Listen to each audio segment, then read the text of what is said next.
One number in Anthropic's newest report on Claude fell by 2/3, and it is the one nobody looks at. How often the model says, "I don't know." Claude Opus 5 almost stopped saying it, and on the very same test, its wrong answers went up.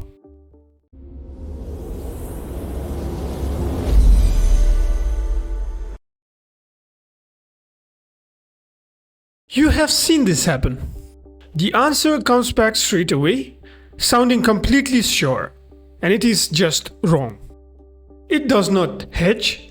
It does not sound unsure. The wrong ones sound exactly like the right ones. Now here's the good news. You already know the maths behind this. You used it the last time you sat a test where a wrong answer cost you more than a blank one. Do I write something down or do I leave it blank? That is the whole question. And a model faces it every time it opens its mouth. So this is not lying, and it is not a bug. It is a cutoff point, and somebody chose where to put it. In July, Anthropic released Claude Opus 5 with 193 pages of test results. Page 106 is the one nobody read. It describes a test called AA Omniscience. 41 topics, closed book. No search, no documents, nothing but what the model remembers.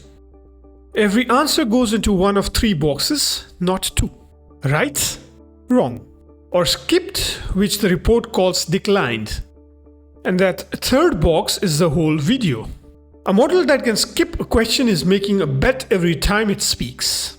Right pays 1, wrong costs 1, and saying nothing pays nothing. So when should it speak? That question has an exact answer, and the model is not the one who gets to pick it. Here is what the test found, comparing Opus 5 with the model it replaced, Opus 4. Opus 4.8 got 60 of every 100 questions right.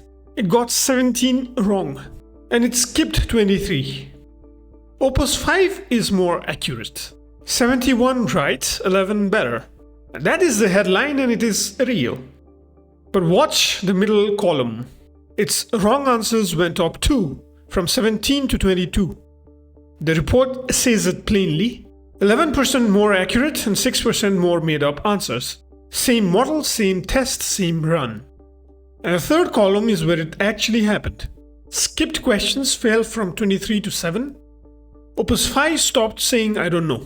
It went from skipping nearly a quarter of the questions to skipping 1 in 14. That single change is the whole story.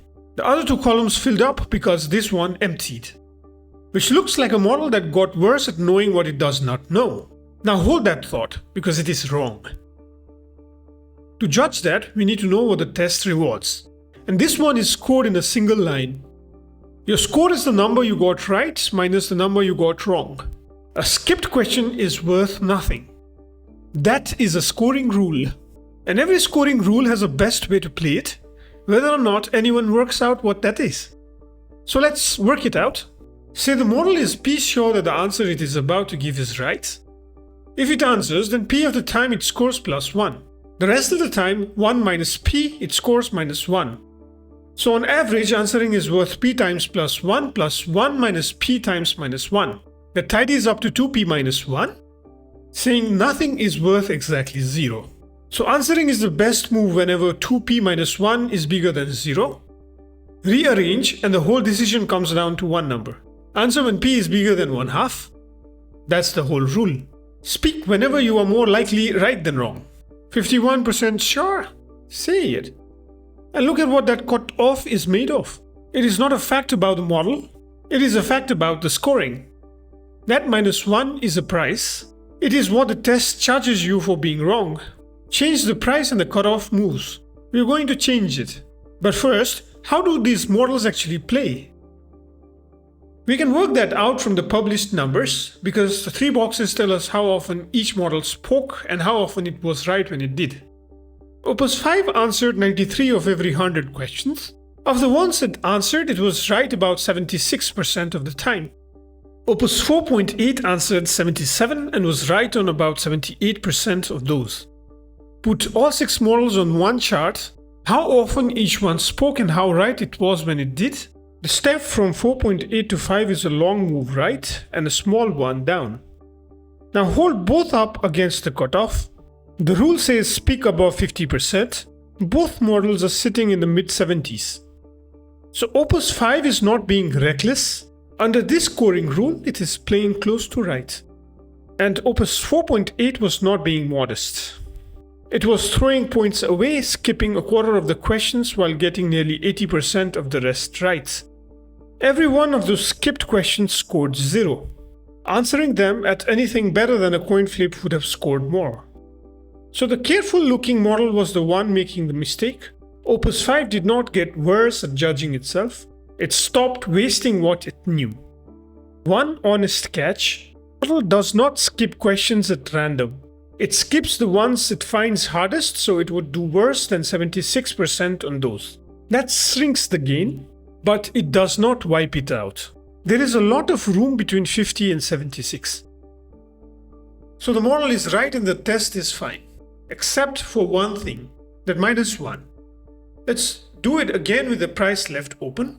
Call the cost of a wrong answer C. Answering is now worth P minus C times 1 minus P.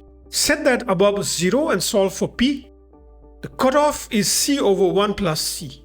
At C equals 1, that is 1/2 exactly the rule we already had, but raise the price. At C equals 5, the cutoff jumps to 5/6, about 83%. Now a model should only speak when it is 83% sure. Both Opus models are in the mid-70s, so both are now taking far too much. And the ranking moves with it. Score Opus 4.8 as right minus 5 times wrong, and it gets minus 0.25. Opus 5 gets minimum 0.39. Opus 4.8 wins. The older, more cautious model comes out ahead on exactly the same answers from exactly the same test. And there's an exact tipping point. The two are level when C equals 2.2. Below that, Opus 5 leads. Above it, Opus 4.8 does. And it is not just those two. Every model on this test has its own line, sloping down at its own rate, set by how often it is wrong. Meteor's 5 is wrong at least often, so its line is the flattest and its place barely moves. Opus 5 and Sonnet 5 are wrong most often and they fall the fastest. So the ranking of these models depends completely on a number nobody argued about. And nobody defends the choice of one because nobody sees it as a choice. It is just what the column was called. So ask what C should be, not a test in your actual work.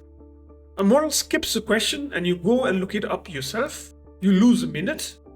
A model tells you something false, sounding completely sure, and you do not check it because it never sounds unsure about anything. You ship it. Those two costs are nowhere near equal. And a rule that treats them as equal rewards the one that costs you more. Now here is the strange part. On every other test of carefulness in that same section, Opus 5 is the best Claude ever built.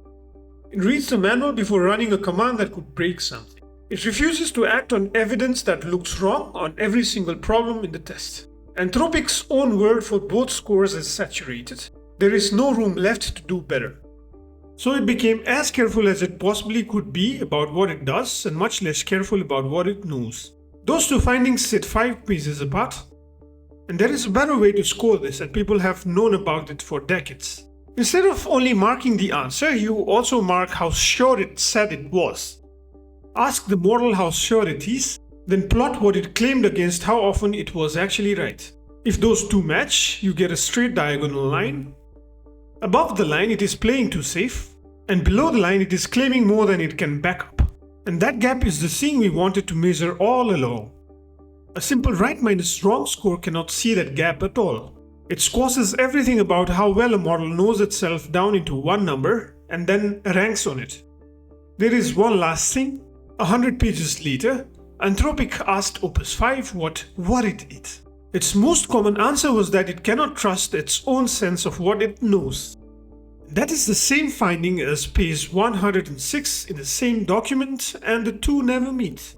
If it helped and you want more like this, please consider subscribing.